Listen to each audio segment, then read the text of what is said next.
The lock on the file cabinet clicked twice before I got the key to turn, and by the time it gave, my hands were shaking too hard to lift the folder inside.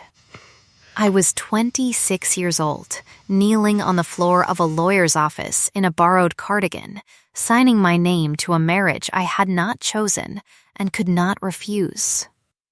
The pen felt heavier than it should have. Somewhere behind me, my brother's hospital bill sat in a manila envelope with a number on it I had stopped being able to look at directly. I signed anyway.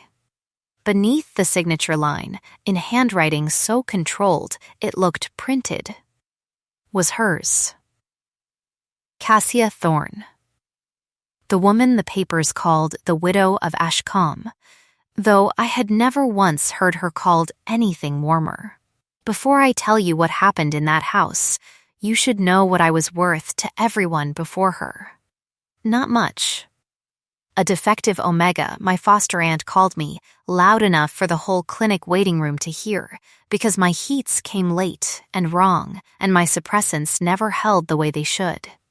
Diana, her real daughter, used to say it like a joke that wasn't one. I stopped correcting people a long time before I stopped hearing it.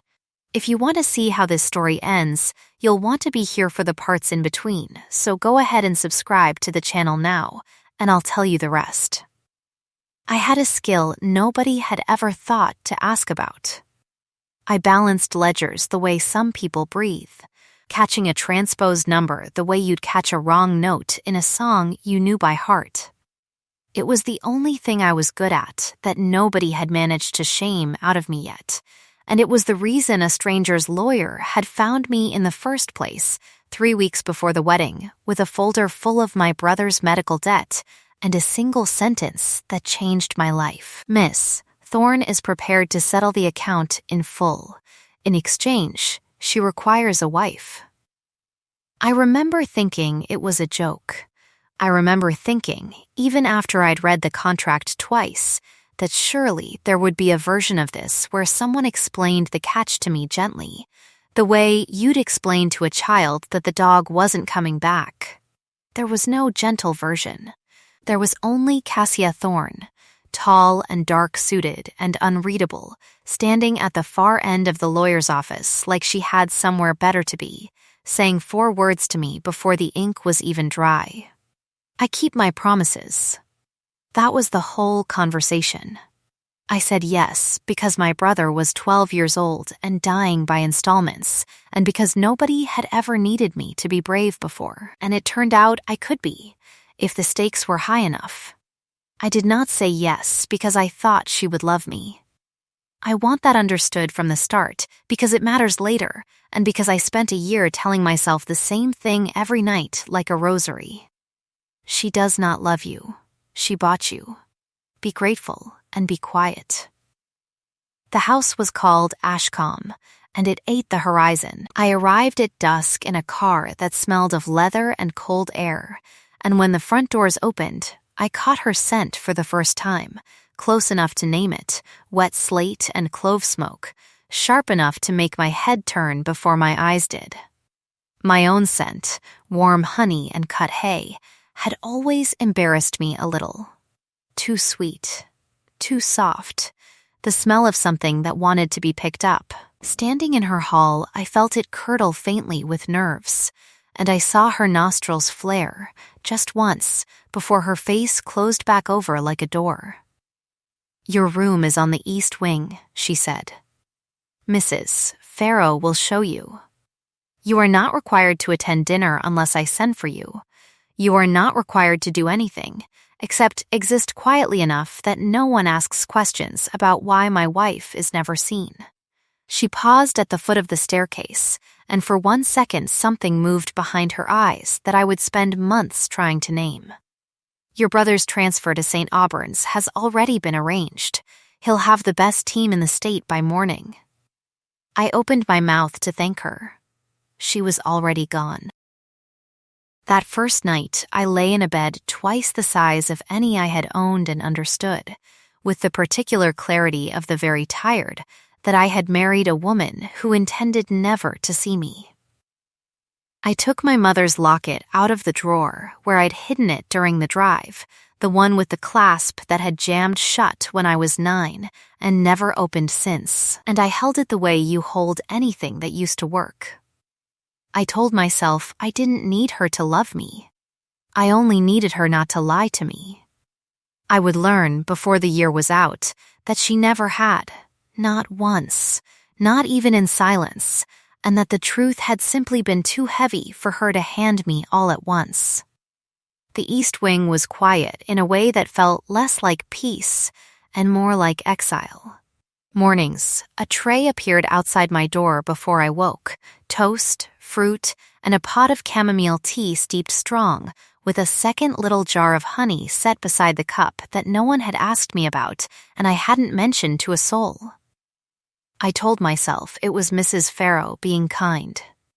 I didn't let myself think further than that, because the alternative made my chest do something I didn't have room for. Mrs. Farrow, the housekeeper, was the only person under that roof who looked at me like a person instead of a line item. She was the one who told me, in the vague, careful way people talk about griefs that aren't theirs to tell, that there had been another wife once.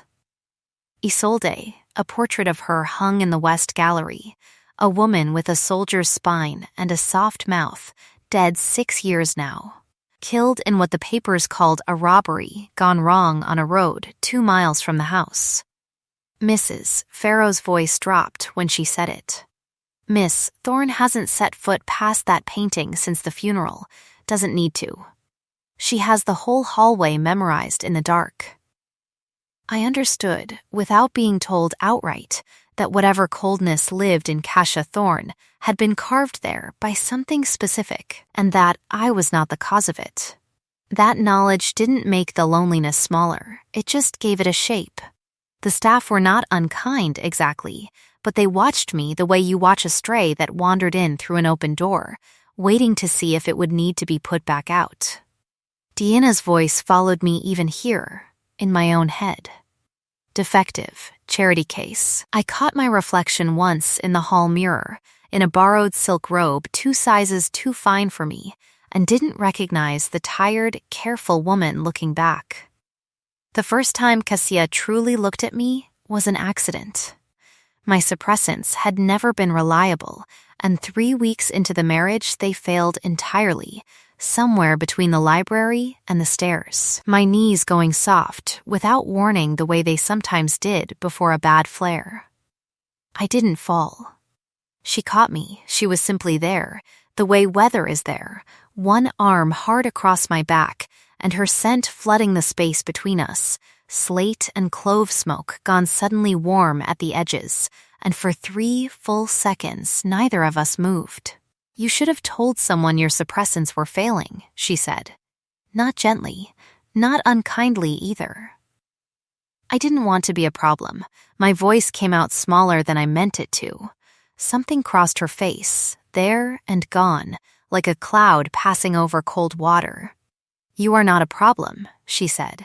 You are a person I am responsible for. There's a difference, and I would like you to learn it. She set me back on my feet with a care that didn't match anything else about her, and walked away before I could answer, and I stood there a long time afterward with my palm pressed flat to the wall, trying to work out why my chest ached like I'd been struck. 2 days later, she told me I would be starting work in the company archives, cataloging old shipping accounts under an assumed reason nobody questioned. I understood later that she'd done it to give me somewhere to belong that wasn't the house. At the time, I only understood that she'd noticed I was drowning in silence and had built me a boat without saying why. The Thorne Industries archive floor was 3 levels below the boardroom, all fluorescent hum and boxes stacked to the ceiling, and it was the first place in that entire glass tower where I felt competent instead of ornamental. Numbers didn't care what I was worth to anyone. They only cared whether they balanced. 6 days in, they didn't. It started small, a shipping manifest for a subsidiary that didn't match its invoice by $11,000. Then a second discrepancy. Then a pattern that unrolled under my hands like a map of something somebody had worked very hard to hide. I recognized the initials on the authorizing signatures before I let myself think the name. D. Desmond Vane, vice chairman, the man who'd shaken my hand at the wedding reception with a grip too firm and a smile that didn't reach anywhere near his eyes. I mentioned it, carefully, to the archive floor's supervisor, and by the next morning my badge access to 3 cabinets had been quietly revoked. Nobody explained why. I understood the shape of a warning even when it came wearing a smile. It was Marta Ilios, Casillas' head of security, gruff and gray-eyed and built like a door, who finally told me the rest of the story I hadn't been given. She found me in the stairwell after the badge incident, arms crossed, studying me like a puzzle she was deciding whether to solve. "You're the first one who's noticed anything in 6 years," she said. The first Mrs. Thorne noticed something too, month before she died. I felt the floor tilt under that sentence. "I'm not saying it's connected," Marta said. "I'm saying Miss Thorne doesn't sleep more than 4 hours a night, and she checks every exterior camera on this property herself before bed, every single night. And she has done that since the funeral. Whatever's cold about her, it isn't for you. It's armor. 15 years I've worked for that woman, and I have never once seen her wait outside someone's door until she was sure they'd gotten home safe. She's done it for you 11 times. I didn't tell Cassia what I'd found in the ledgers that week. I told myself I was protecting her. I understand now that I was protecting the only warmth I had from a truth I was afraid would cool it. The storm came on a Tuesday, and so did everything else. Ashcomb's security system flagged a breach attempt at the north fence line an hour after the power flickered, and the whole house went into lockdown, steel shutters sliding down over the windows with a sound like held breath. I was in the library when the lights cut. Cassia found me there in the dark, her flashlight beam catching the locket in my hand before it caught my face. My skin was already running too hot. I'd felt it building for a day and blamed it on the weather, and I knew, with the lockdown sealing every exit, exactly what was happening to me at exactly the wrong time. "You're in heat," she said. It wasn't a question. Her voice had gone very level, the way water goes level right before it's about to spill. "I'm sorry," I said, which was absurd, and I knew it was absurd even as I said it. "Don't." She crossed the room and knelt in front of me, close enough that her scent hit me like a wave, slate and clove smoke gone dark and rich, with something underneath it I didn't have a name for yet. Her hands didn't move toward me. They stayed flat on her own knees, deliberately, like she was holding them there by force. "Tell me to stop, and I will. Tell me to leave, and I'll leave. I need you to use your words, June, not your scent. Your words. I don't want you to leave." My voice broke on it. That's not an answer to what I asked. "Then don't stop." I said it into the dark, terrified of what it would cost me. "Just don't lie to me either. You don't have to love me. Just don't lie to me." Something in her face cracked open, one hairline fracture in 6 years of ice, gone again before I could read it fully. "I have never lied to you," she said, low, not once. She didn't touch me that night beyond her hand against my burning cheek, steady as a held note, and we sat like that until the fever broke and the shutters lifted with the dawn. It should have felt like nothing had happened. It felt instead like the first true thing that had. In the weeks after, the house began to soften around its edges, the way a held breath finally lets go. Cassia started sending for me at dinner instead of leaving me to Mrs. Farrow's tray, and the first night I sat across from her at that absurdly long table, she asked me, without preamble, why I always drank my tea with too much honey.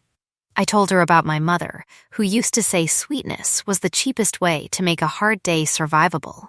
and who hummed the same 3 notes over the stove every evening of my childhood, no more, no less, until the day she didn't come home from the hospital and I never heard the rest of the tune. I told her about the garden my mother kept, roses gone wild and unpruned by the time the house was sold to pay for funeral costs I couldn't afford, and how I used to think, stupidly, that if I ever had money again, the first thing I'd do was plant roses somewhere and let them get as tangled as they wanted. She listened the way other people take notes. I didn't know yet how much of it she was keeping. She told me about Isolde in pieces, over 3 separate nights, like she was handing me something too heavy to give all at once, how her mother had raised her on a single doctrine, control is the only love that survives, and how she'd believed it completely until Isolde had proven, for 6 good years, that it might not be true, how the road 2 miles from the house had taken that proof away from her in one night, and how she'd spent the 6 years since deciding that loving anyone again was simply a debt she wasn't willing to owe. I used to think caring for someone made you weak, she said, on the last of those nights, turning a wine glass slowly by its stem instead of looking at me. I've started to think it made me a coward instead. There's a difference, and I would like to stop being the second thing. I didn't say anything. I reached across the table and took the glass out of her hand and set it down, and held her fingers instead, and she let me, and neither of us called it anything, because we didn't need to yet. The next morning, the locket was gone from my nightstand. I searched the whole east wing before Mrs. Farrow found me and pressed a small velvet box into my hands, silent, her eyes wet. Inside, the clasp had been repaired, cleaned, hinged like new. Cassia had had it sent to a jeweler in the city 3 weeks earlier without a word, the same week I'd first mentioned it in passing, half asleep, thinking she wasn't listening. I opened it for the first time in 17 years. My mother's photograph looked back at me, faded but whole. I cried for an hour in a room the size of my childhood apartment, and for the first time since the courthouse, the tears didn't feel like grief. They felt like relief with nowhere else to go. That warmth lasted 6 days. On the 7th, my phone rang at 2:47 in the morning, and St. Auburn's told me Toby was gone from his room, and no one on the ward could say for how long. Everything after that happened too fast to feel real and too slow to survive comfortably. Security footage showed a man in scrubs who'd never worked a shift at that hospital wheeling my brother's bed out a service exit at 1:52 a.m. By the time Marta traced the plate, a courier envelope had already arrived at Ashcombe addressed to me, containing a single photograph of Toby asleep, unharmed, and a typed note with no signature.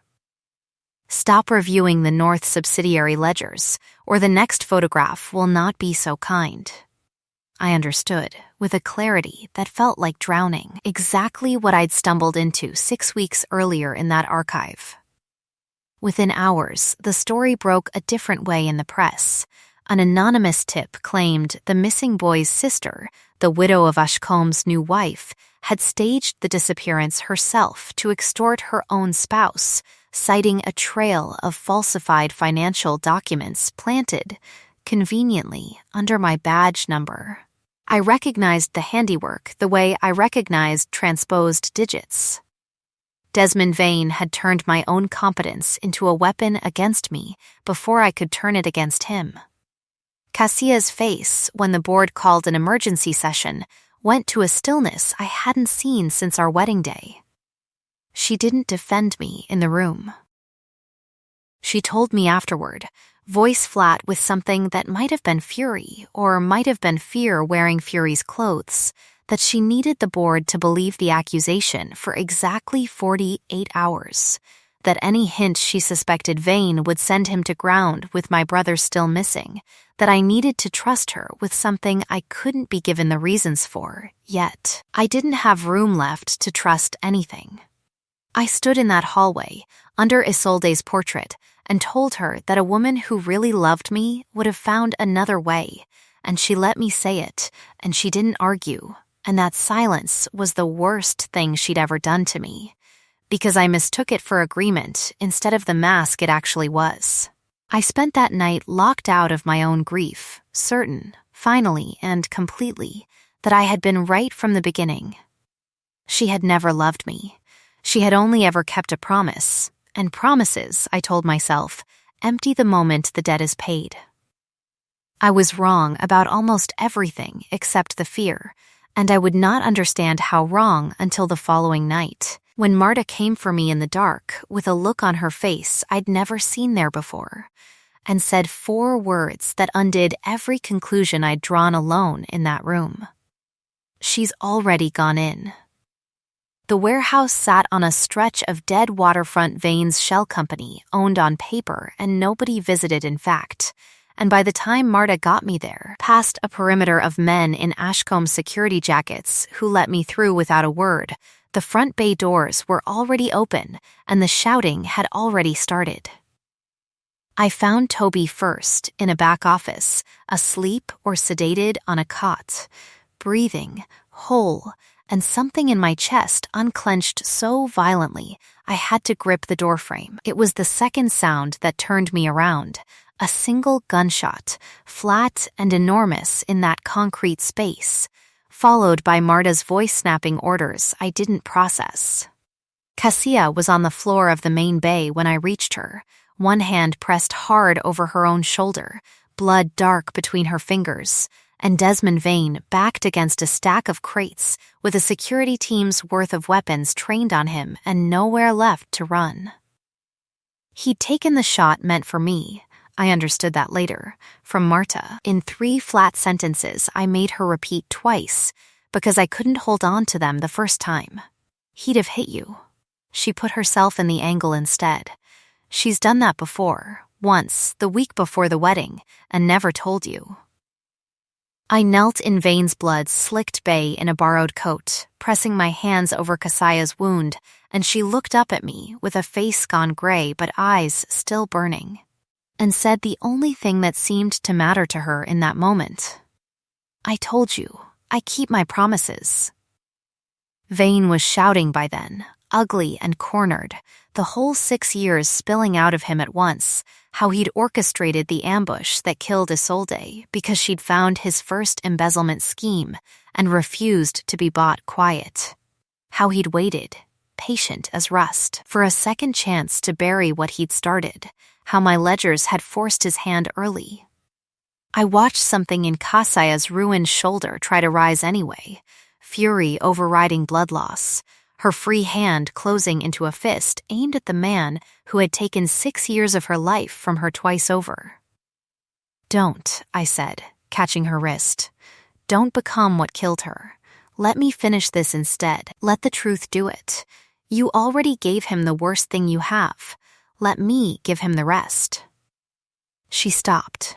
It cost her something visible to stop, but she stopped, and Marta took Vane into custody with his own confession still ringing off the concrete, caught clean on 3 separate recorders none of us had known were running. The board convened in full session 11 days later, in a room with more cameras than chairs, and I stood at the podium in a plain gray suit and read the ledger trail out loud, line by line. $11,000 becoming $11 million, becoming a 6-year-old murder dressed up as a robbery. I watched Desmond Vane's lawyers stop taking notes somewhere around the 4th exhibit. I watched my foster aunt, seated in the gallery because some invitation clerk hadn't known better, go pale and silent for possibly the first time in my memory of her. Cassia stood beside me the entire time, her arm in a sling, her free hand resting once, briefly, at the small of my back, not for show. I felt it, steady as a held note, the way her hand had been steady against my fever months before. When the vote came down, unanimous, to remove Vane and refer him for prosecution, the room didn't clap. It went silent in the particular way rooms go silent around the truth once it's finally been said out loud. Afterward, in the empty boardroom, with the doors shut and the cameras finally off, Cassia Thorne, the widow of Ashcombe, who had not cried at her first wife's funeral in front of a single living soul, put her forehead against mine and broke. It wasn't loud. It was quieter than almost anything else she'd ever done, her shoulders folding forward, her breath coming ragged. 6 years and 1 gunshot wound finally catching up to her all at once. I held her the way she'd held my wrist in that warehouse, and I didn't say it's all right, because it wasn't yet, and she didn't need the lie. "I loved you before the wedding," she said into my hair, voice cracked open in a way I had never once heard it. "I loved you the day you signed that contract without asking me for a single thing for yourself." I told myself it was gratitude. I have never been so afraid of a word as I was afraid of that one. "You don't have to love me," I said, the old line, worn smooth from repetition, and felt her huff something close to a laugh against my scalp before I finished it. "But you never lied to me. Not once. Not even in the silence." "No," she said. Not even then, she asked me, with her words, the way I'd taught her to, whether I would let her claim me. I said yes with mine. The bite came slow and gentle at the curve of my throat, both our scents flooding the room at once, slate and clove smoke wrapping around warm honey and cut hay until neither of them could be told apart, and somewhere under the bond settling into place like a key finding its lock. I felt something that had been braced in me since the courthouse finally completely let go. The wedding we held the following spring was smaller than the first one and infinitely louder, held in the rose garden Cassia had quietly commissioned the winter before, cuttings sourced from a nursery 2 counties over that specialized, apparently, in the exact tangled, unruly variety my mother used to grow. Toby stood beside me in a suit too big for him, cured and solid, and laughing at something Marta said. My foster aunt did not attend. I found, to my own surprise, that I didn't miss her seat being empty. Cassia's vow was 4 sentences long, because she had never trusted more words than she needed. "I keep my promises," she said, and the old line landed differently now, worn soft instead of sharp. "I promise you the truth, every day, even the parts that are hard to say. I promise you a door that opens instead of one that stays locked, and I promise you the rest of my life will look nothing like the 6 years before you found me." A year on, the rose garden bloomed wild exactly the way I'd once told her, half asleep, I wanted one to. Toby's checkups came back clean, quarter after quarter, until we stopped bracing for the appointments and started simply attending them. Vane's conviction closed the books on a crime that had waited 6 years for someone patient enough and competent enough to find it. On the morning this story ends, I sat in the window seat of the room that used to be the East Wing's loneliest corner, my mother's locket open on the sill beside me, her photograph facing a new one Cassia had made without telling me, the 2 of us, unposed, caught mid-laugh in that same garden. I used to believe that being loved and being needed were 2 different things, and that I had only ever been offered the second one. I have learned since that the 2 aren't opposites at all. Sometimes the truest love arrives disguised as a debt and stays long after the debt is paid, because it was never really a transaction to begin with. It was always someone choosing, quietly and on purpose, to stay. The end. If this story found the soft, worn-down part of you that still remembers what it felt like to go unseen, you're exactly who I make these for, so go ahead and subscribe to the channel so you don't miss the next one. I'd love to know in the comments, what's the one small thing, like June's honey in her tea, that would prove to you someone had truly been paying attention all along? Tell me below. I'll be back soon with another story, and I think this next one might just break you a little too, in all the right ways.